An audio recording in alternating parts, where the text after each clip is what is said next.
Genesis chapter 38. And it came to pass at that time that Judah departed from his brothers and visited a certain Adulamite whose name was Hira.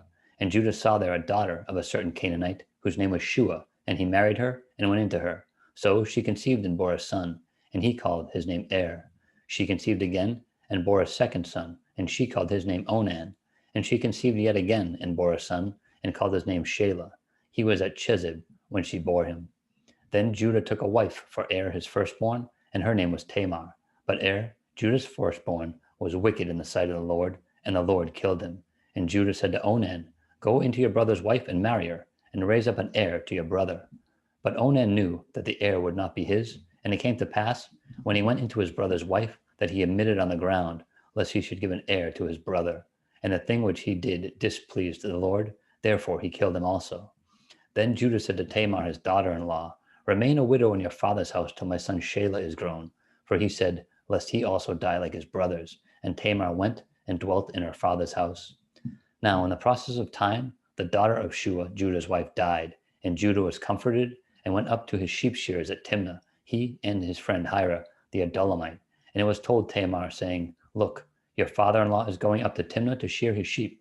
So she took off her widow's garments, covered herself with a veil, and wrapped herself, and sat in an open place, which was on the way to Timnah, for she saw that Shelah was grown, and she was not given to him as wife. When Judah saw her, he thought she was a harlot, because she had covered her face. Then he turned to her by the way, and said, Please, let me come in to you, for he did not know that she was his daughter-in-law. So she said, What will you give me, that you may come in to me?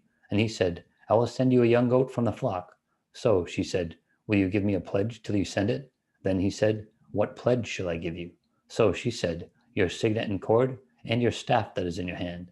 Then he gave them to her, and went into her, and she conceived by him. So she arose and went away, and lay aside her veil, and put on garments of her widowhood. And Judah sent the young goat by the hand of his friend the Adulamite to receive his pledge from the woman's hand, but he did not find her.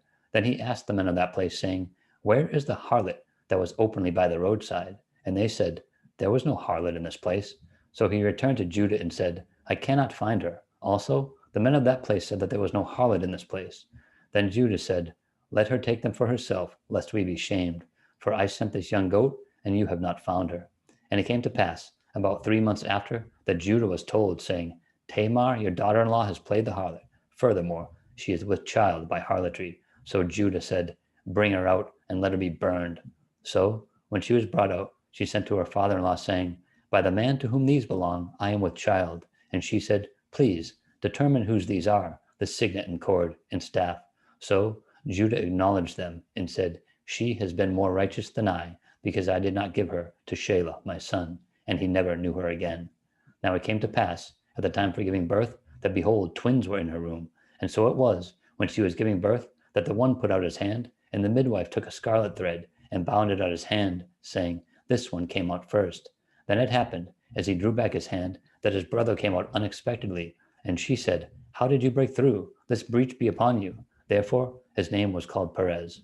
Afterwards his brother came out, who had the scarlet thread on his hand, and his name was called Zerah.